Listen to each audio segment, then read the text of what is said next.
वंदे मातरम दोस्तों। आज मैं फिज़िक्स का नया टॉपिक लेकर आया हूँ आपके लिए। तो मास स्प्रिंग सिस्टम के मैंने आपको स्प्रिंग की कनेक्शन पढ़ाने रह गए थे। तो आज मैं स्प्रिंग के जो कनेक्शन करते हैं वो किस प्रकार करते हैं तो उसके बारे में आज का टॉपिक है। तो स्प्रिंग का जो कनेक्शन है वो दो प्रकार से किया जा सकता है। एक तो इसको पैरेलल के रूप में यानी समांतर क्रम में, और एक सेकंड नंबर उसको सीरीज में जोड़ा जा सकता है यानी श्रेणी क्रम में। तो हम इसको पढ़ना शुरू करते हैं। Mass attached with different combination of two springs, दो स्प्रिंग्स के विभिन्न संयोजन से जुड़ा द्रव्यमान। तो हम जानते हैं स्प्रिंग जो कनेक्शन होता है दो प्रकार का होता है। एक तो हम उसको समांतर क्रम में जोड़ा जाता है, एक उसको श्रेणी क्रम में जोड़ा जाता है। तो हम उसको समांतर क्रम में कैसे जोड़ते हैं, इसको सीरीज क्रम में कैसे जोड़ते हैं, तो सबसे पहले हम पढ़ते हैं उसका समांतर क्रम। तो समांतर क्रम में आपको इस चित्र में आपको दिखाई दे रहा होगा डायग्राम में कि दो स्प्रिंग इसमें कनेक्शन हो रही हैं और दोनों किस में जुड़ी हुई हैं, समांतर क्रम में जुड़ी हुई हैं। उसके साथ एक पिंड जुड़ा हुआ है। जो उसका द्रव्यमान है वो मास है उसका, वो स्मॉल m है, वो नगण्य है। स्प्रिंग पर दो फोर्स काम कर रहे हैं। एक फोर्स नीचे की ओर जो लोड mg के रूप में है, एक फोर्स ऊपर की ओर जो दोनों स्प्रिंग में डिफरेंट है। इसमें फर्स्ट स्प्रिंग में जो फोर्स लग रहा है F1 और दूसरे स्प्रिंग में लग रहा है F2। अब जब इस पर लोड लगाया जाएगा स्प्रिंग पर तो स्प्रिंग नीचे की ओर आएगी, यानी इसमें डिस्प्लेसमेंट होगा, या फिर हम कह सकते हैं इसमें विकृति आएगी। तो हम विकृति आएगी तो इस स्प्रिंग में जितनी विकृति आएगी उतनी ही इसमें भी विकृति उत्पन्न होगी, यानी इस डिस्प्लेसमेंट दोनों का बराबर बराबर होगा। इसलिए मैंने लिखा है कि y1 बराबर y2 बराबर y, यानी इसका डिस्प्लेसमेंट y1 है, इसका डिस्प्लेसमेंट y2 है। तो दोनों को समान रूप से स्प्रिंग का जो तनाव होगा वो स्प्रिंग दोनों रूप से खींचेगी, वो दोनों में बराबर बराबर रूप से बटेगी। ठीक है ना। तो हम हुक के नियम से क्या जानते हैं, जो मैंने आपको स्प्रिंग मास सिस्टम में पढ़ाया था। तो हम यहाँ से पढ़ना शुरू करते हैं। यदि बल F मास m के पिंड को y दूरी खींचता है तो length of spring increase y होगी, यानी लेंथ की जो स्प्रिंग है वो कितनी इंक्रीज हो रही है, y, यानी इसका डिस्प्लेसमेंट हमने कितना माना है, ये y, तो इसका y डिस्प्लेसमेंट होगा। तो हुक के नियम से क्या होता है, प्रतिबल किसके समानुपाती होता है, विकृति के समानुपाती होता है। उसी को हम क्या कहते हैं, हुक का नियम कहते हैं। जब इसको समानुपाती चिन्ह को हटाएंगे तो ये स्प्रिंग का जो कांस्टेंट हमारे पास आ जाएगा। तो स्प्रिंग जो कांस्टेंट है के, ये हुक का नियम होता है फोर्स बराबर माइनस के इंटू वाई। जो के है वो क्या है, स्प्रिंग कांस्टेंट है। के क्या है, स्प्रिंग कांस्टेंट, स्प्रिंग कांस्टेंट। ठीक है ना। अब हमने कहा था कि फोर्स दोनों के अलग अलग हैं और दोनों के लिए हम हुक का नियम लगाएंगे। तो दोनों के लिए हम हुक का नियम लगाएंगे तो क्या हो गया, दोनों के लिए स्प्रिंग कांस्टेंट देखेंगे तो स्प्रिंग कांस्टेंट दोनों के डिफरेंट टाइप के होंगे, क्योंकि हमें पता नहीं स्प्रिंग की जो वैल्यू है वो कैसी है, इसका आकार कैसा है, इसका साइज कैसा है, इसका जो है वो जो कांस्टेंट है वो डिफरेंट हो सकता है, ये इक्वली नहीं हो सकता। ठीक है ना। तो हमने इसको डिफरेंट मानते हुए दोनों के लिए हुक के नियम के द्वारा दोनों का फोर्स निकाल लिया। F1 बराबर माइनस के1 वाई और F2 बराबर माइनस के टू वाई। हम इसमें टोटल फोर्स देख रहे हैं। तो टोटल फोर्स क्या होगा, तो इन दोनों पर जो बल लग रहा है, इस पर भी जो बल लग रहा है और इस पर भी जो दूसरी स्प्रिंग पर बल लग रहा है, दोनों पर जो टोटल फोर्स लगेगा F इन दोनों के योग के बराबर होगा, क्योंकि जो इसमें जो लोड लग रहा है तो वो दोनों स्प्रिंग में पड़ रहा है, तो इसका जो फोर्स होगा उन दोनों के योग के बराबर होगा। लगने वाला टोटल बल होगा वो क्या होगा, इन दोनों के योग के बराबर होगा। तो हमने इसमें से समीकरण इसको नंबर को 1 रख देते हैं और समीकरण नंबर इसको 2 रख देते हैं। तो इन दोनों का मान यहाँ पर हम पुट कर देंगे। तो पुट कर देंगे तो F बराबर F1 plus F2 minus K one Y plus K two Y. अब y कांस्टेंट ले लिया, कॉमन ले लिया, तो F बराबर minus Y K1 plus K2। अब हम इसको मान लेंगे K1 K2 जो है वो एक्चुअली क्या है, वो स्प्रिंग कांस्टेंट है, तो बट K बराबर K1 प्लस K2 यानी इक्वलेंट फोर्स कांस्टेंट मान सकते हैं इसको, या फिर हम कह सकते हैं स्प्रिंग कांस्टेंट, दोनों का मान। ठीक है ना। F बराबर माइनस वाई के हमारे पास मान आ जाएगा। ठीक है ना। अब हमने के को इधर ले लिया, वाई को इधर ले लिया, तो फोर्स का बराबर एफ बराबर माइनस के वाई, यानी जो हुक्का नियम है उसके अकॉर्डिंग आपका टोटल फोर्स में प्राप्त हो गया। अब हम आवर्तकाल निकालें यानी टाइम पीरियड निकालें, तो टाइम पीरियड होता है टी बराबर 2 पाई एम अपॉन के। मास स्प्रिंग सिस्टम में मैं आपको पढ़ाया था, तो उसका मान निकला था ये 2 पाई अंडर एम अपॉन के।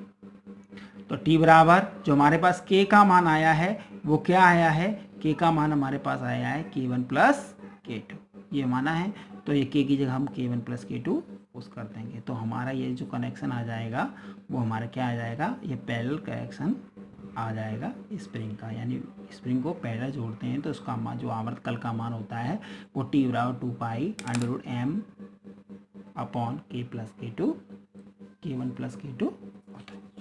अब हम स्प्रिंग को सीरीज में जोड़ेंगे, तो देखिए स्प्रिंग कनेक्ट इन सीरीज, तो हम स्प्रिंग को सीरीज में जोड़ते हैं, तो उसके लिए भी होता है कि हमने जो पिंड लिया है, यानी इसको हमने कोई वस्तु ली है जिसका द्रव्यमान स्मॉल एम है, वो किस तरह लेते हैं, यानी इसको मध्य में लेते हैं, इसको सिरे पर लेते हैं, वो आता है। हमने 2 स्प्रिंग ली हैं, इसके जो पिंड लिया है उन दोनों को इन दोनों स्प्रिंग के बीच में लगा दिया है। हम चाहे तो इसको एक सिरे पर भी लगा सकते हैं, इस सिरे पे लगा सकते हैं या इस सिरे पे लगा सकते हैं, यानी इसके दो जो कनेक्शन सीरीज के करते हैं वो 2 प्रकार करते हैं।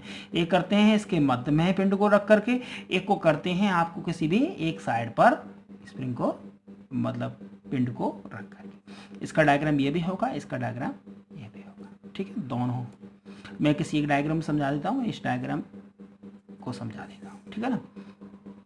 तो देखिए ये पिंड रखा हुआ है, इसका जो लोड है यानी mg द्रव्यमान का जो इसका लोड है यानी फोर्स है वो नीचे की ओर कार्य कर रहा है, एक फोर्स ऊपर की ओर कर रहा है। ऐसी दूसरी स्प्रिंग का है उसका फोर्स F2 ऊपर की ओर और इसका फर्स्ट लोड जो mg नीचे की ओर होगा। ठीक है ना। अब देखिए जब हम इस पर कार्य करना शुरू करते हैं तो एक स्प्रिंग यानी K1 नीचे की ओर आएगी और जो K2 स्प्रिंग है यानी जो K2 कांस्टेंट की जो स्प्रिंग है वो क्या होगी, उसका संपीड़न होगा, यानी ये सुकुड़ित होगी और ये फैल जाएगी यानी बड़ी हो जाएगी, लटकेगी। तो इस पर जो वजन है लोड है तो ये थोड़ा नीचे की तरफ पुश हो जाएगी।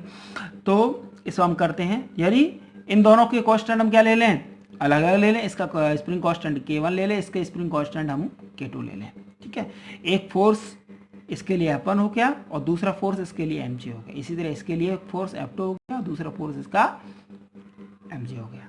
ठीक है, यदि हम स्प्रिंग का जैसे ही इस पर द्रव्यमान लटकाए लोड लगाया जाता है तो ये स्प्रिंग नीचे की ओर यानी y1 डिस्प्लेसमेंट के साथ नीचे की ओर आती है और ये y2 डिस्प्लेसमेंट के साथ कैसे हो जाए, नीचे की ओर पुश हो जाती है, यानी इसकी लेंथ कम हो जाती है, संपीड़ित हो जाती है। ठीक है ना।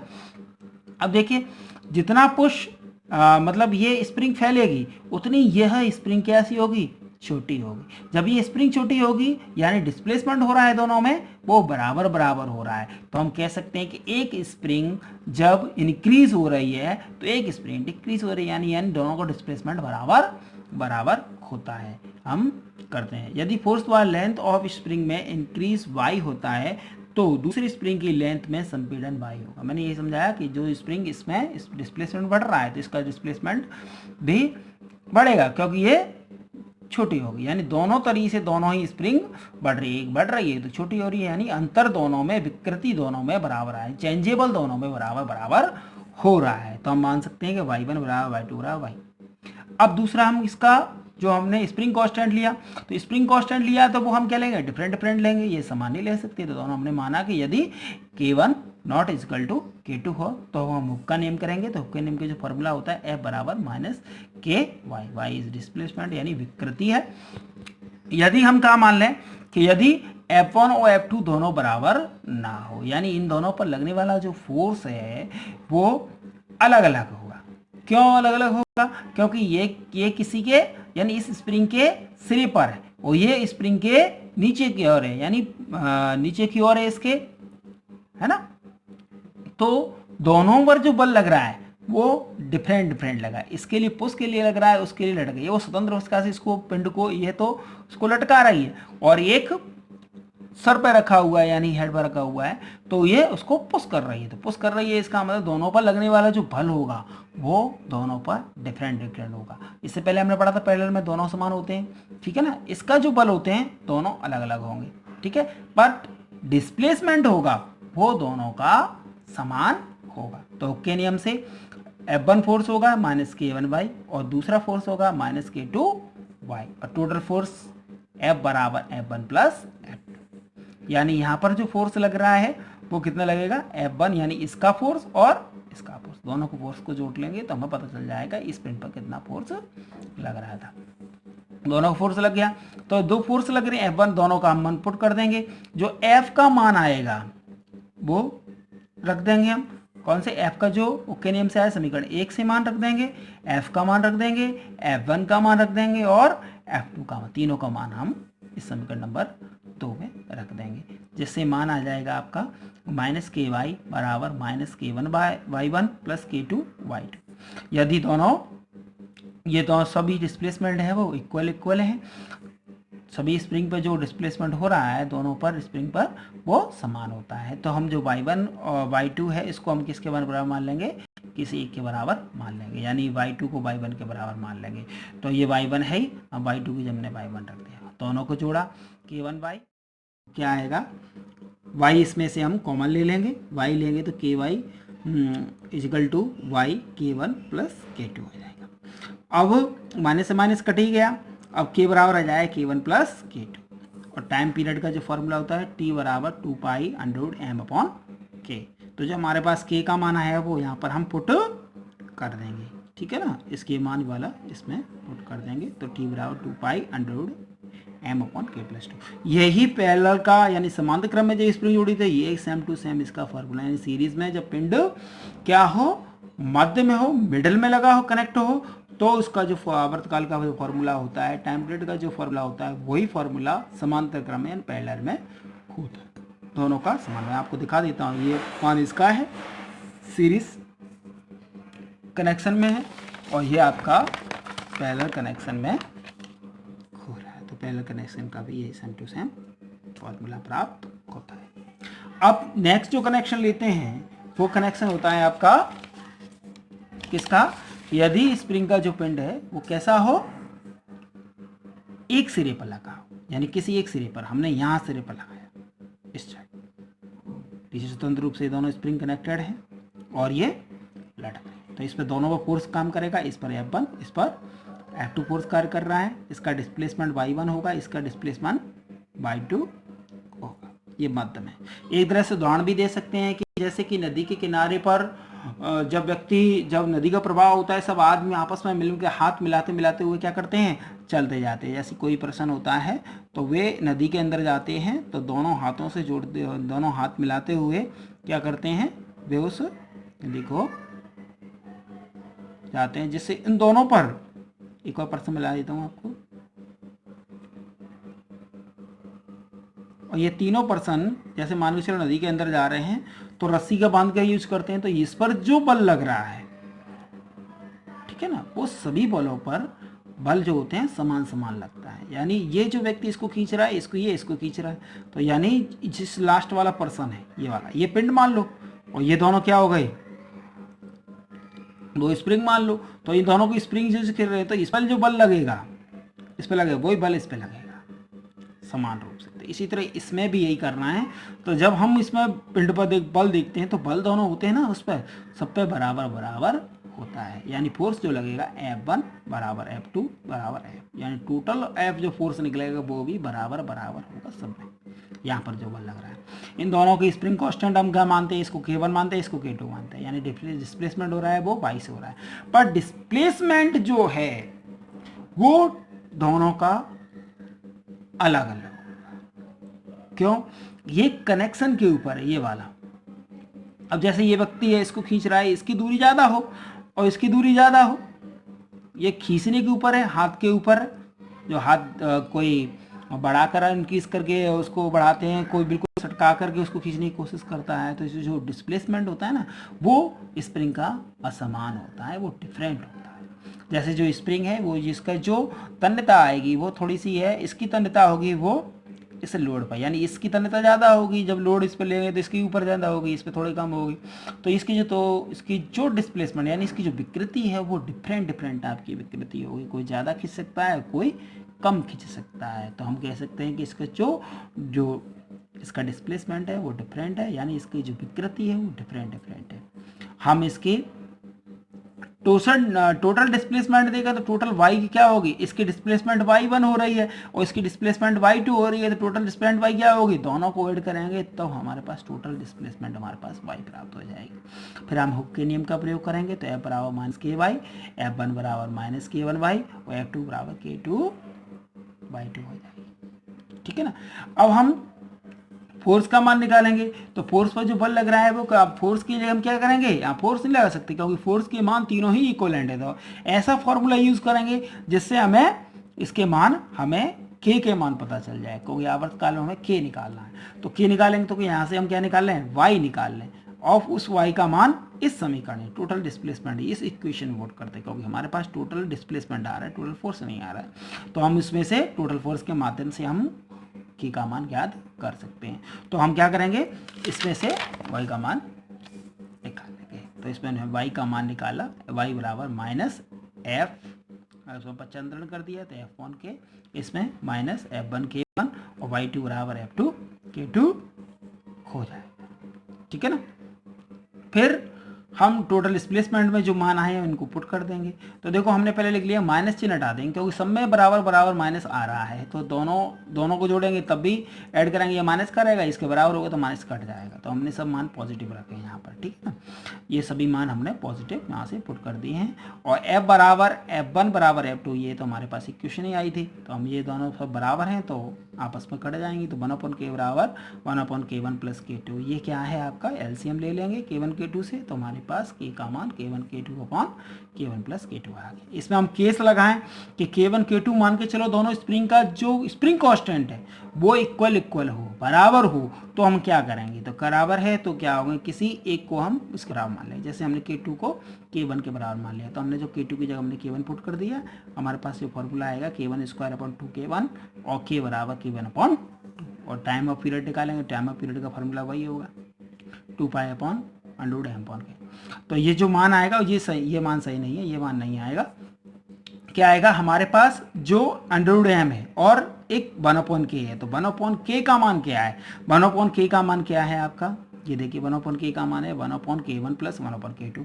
तो जो t का मान आएगा, इस वीडियो को लाइक और सब्सक्राइब अवश्य करें, जो t का मान आएगा वो कितना आएगा, t बराबर 2 पाई अंडर रूट एम, और 1/k का मान क्या है आपका 1/k2 1/k1 प्लस 1 अपॉन आपका k2, आपका ये मान आपका आ जाएगा। ठीक है ना, इसको वीडियो को लाइक और सब्सक्राइब कीजिए।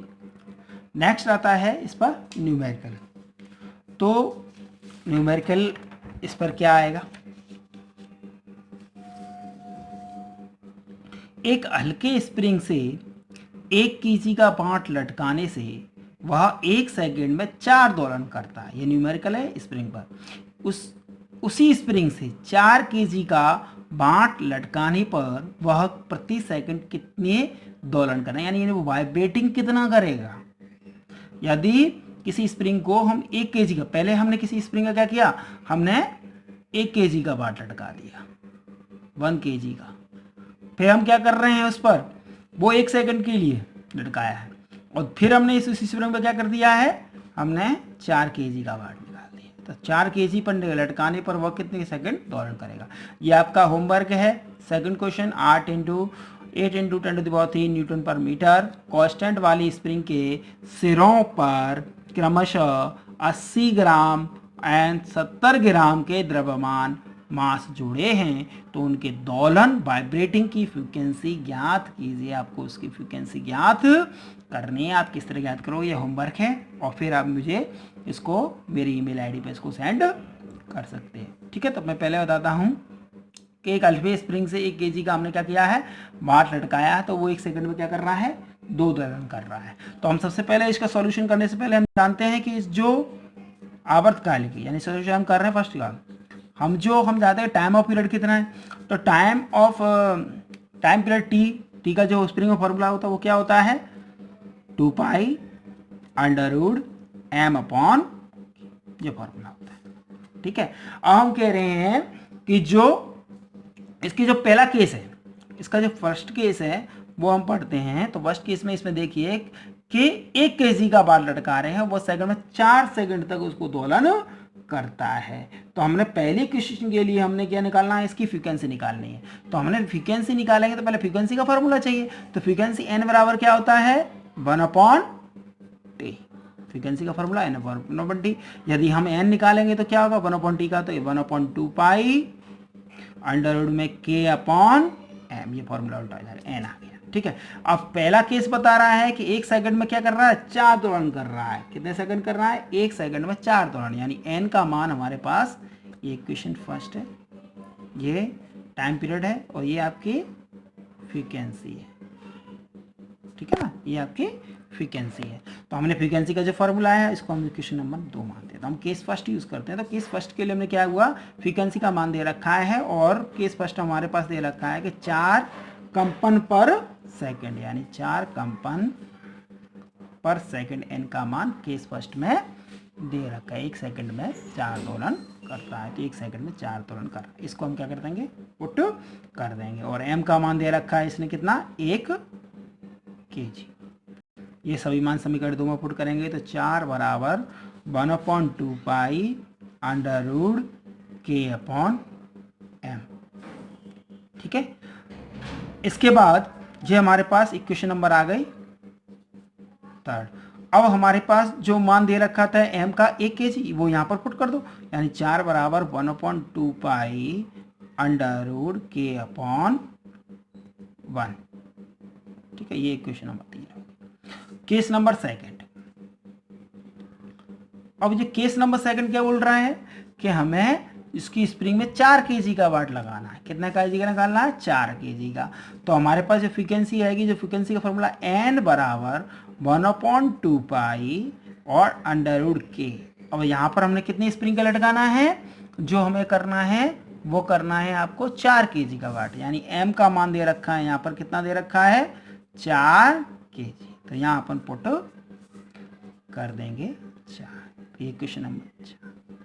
अब हम क्या करेंगे, इक्वेशन नंबर 4 में इक्वेशन नंबर 3 का डिवाइड कर देंगे। तो ये क्या आ जाएगा, n/4। हमें निकालना क्या है, आपको हमने वही बताया था, निकालना क्या है आपको कि प्रति सेकंड कितने दोलन करेगा। अब दोलन निकालने हैं तो यानी हमें जो फ्रीक्वेंसी का मान निकालना है वो कितना आएगा। तो हमने फ्रीक्वेंसी निकाला तो n/4 भाग दिया, तो n/4, और देखिए 2 पाई से 2 पाई कट गया, इसका भाग दे रहे हैं, तो अब बचेगा क्या आपका, अब इसका भाग इसमें देंगे तो ये भी उल्टा हो जाएगा, तो जो उल्टा हो जाएगा ये वाला भाग, तो इसका मान जो फॉर्मूला आएगा वो क्या आएगा, अंडर रूट 1/4। अंडर रूट 1/4, 4 का क्या होता है, 2 होता है, तो ये हो जाएगा आपका 1/2, यानी n/4 बराबर 1/2, और 4 यहाँ चला जाएगा गुणा, तो n बराबर कितना आ जाएगा आपका 2 कंपन पर, यानी 2 कंपन पर सेकंड या दोलन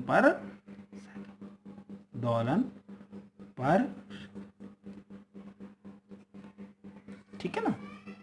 हम इसको भाग दे देंगे तो हमारे पास इसका मान आ जाएगा। तो इस तरह हम इसका मान ज्ञात कर लें।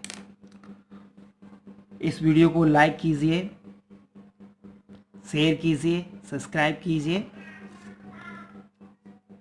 अब बहुत बहुत धन्यवाद, थैंक्स।